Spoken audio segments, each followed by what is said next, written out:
ஒரு மகிழ்ச்சியான செய்தி. இதயம் நலனையின் விலை லிட்டருக்கு ரூபாய் 105 குறைஞ்சிருக்கு. செப்டம்பர் 2023ல 1 லிட்டர் இதயம் நலனையின் அதிகபட்ச விலை ரூபாய் 503. ஆனா இப்ப 1 லிட்டர் இதயம் நலனையின் விலை ரூபாய் 398 மட்டும்தான் தமிழ்நாட்டுல. அப்ப இனிமே எல்லாரும் இதயம் நலனை வாங்கலாம் இல்ல? அனைத்து மாவட்ட ஆட்சித்தலைவர்,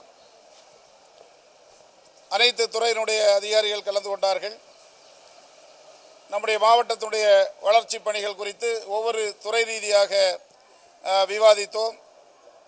குறிப்பாக காரையாறு பகுதியில் பொதுமக்களுக்கு ஏற்படுகின்ற இடையூறுகளை தவிர்ப்பதற்காகவும் நம்முடைய மாவட்டத்தில் பட்டா கிடைப்பதற்கு தகுதியான நபர்களுக்கு உடனடியாக கொடுப்பதற்கும் ஏற்பாடுகள் செய்வதற்கு கேட்டுக்கொண்டோம். வீடுகள் இல்லாத மக்களுக்கு வீடுகள் கொடுப்பதற்கான நடவடிக்கை எடுப்பதற்கு கேட்டுக்கொண்டிருக்கின்றோம். ரயில்வே துறையில் ரயில்வே மேம்பாலங்கள் கட்டி முடிக்கப்படாத இடங்களில், குறிப்பாக சேரன் மாதேவி போன்ற இடங்களில் கட்டி முடிப்பதற்கு ரயில்வே துறை உடனடியாக NOC கொடுக்க வேண்டும் என்ற கோரிக்கையை வலியுறுத்தியிருக்கின்றோம். அனைத்து துறை அதிகாரிகளும் கலந்து கொண்டு இதற்கு ஆவண செய்வதாக உறுதியளித்திருக்கின்றார்கள்.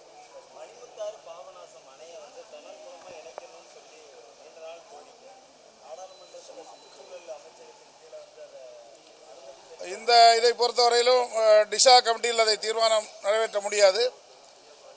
முதலடியாக ஜல்சக்தி துறையில் தாமிரபரணி ஆறை சரி செய்வதற்கு குரல் கொடுத்தேன். மத்திய அமைச்சர் எவ்வளவு தொகை அதற்கு செலவானாலும் அதை கொடுப்பதாக உறுதியளித்திருக்கின்றார்கள். அதற்கான DPR டீட்டெயில் ப்ராஜெக்ட் ரிப்போர்ட் தமிழக அரசு தயாரித்து கொடுக்க வேண்டும் என்று கேட்டிருக்கின்றார்கள். அந்த நடவடிக்கையில் மாவட்ட ஆட்சித்தலைவரும் மற்ற அதிகாரிகளும் ஈடுபட்டுக் கொண்டிருக்கின்றார்கள், இணைத்துக் கொண்டிருக்கின்றார்கள். அந்த பணி முடிந்ததற்கு பின்னால் அணைகளை இணைப்பது குறித்து மனு கொடுத்து அதற்கான நடவடிக்கையை மேற்கொண்டு அப்படி இணைப்பதன் மூலம் நம்முடைய மாவட்டத்தில் இருக்கின்ற வளமில்லாத பகுதிகள் வளம் பெறுவதற்கான நடவடிக்கைகள் மேற்கொள்ளப்படும்.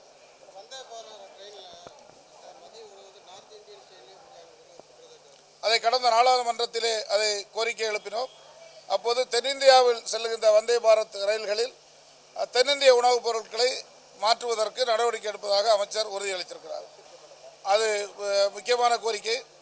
அங்கே கூடுதலாக 4 பெட்டிகள் இணைப்பதற்கு கோரிக்கை வைத்திருக்கின்றேன். அந்த ரயிலில் நேரடியாக நானே சென்று ஆய்வு செய்ய இருக்கின்றேன். ஆய்வு செய்து முடிந்தவுடன் அமைச்சரிடம் கோரிக்கை கொடுத்து குறைந்தபட்சம் 4 பெட்டிகள் அதிகமாக இணைப்பதற்கு நடவடிக்கை மேற்கொள்வேன்.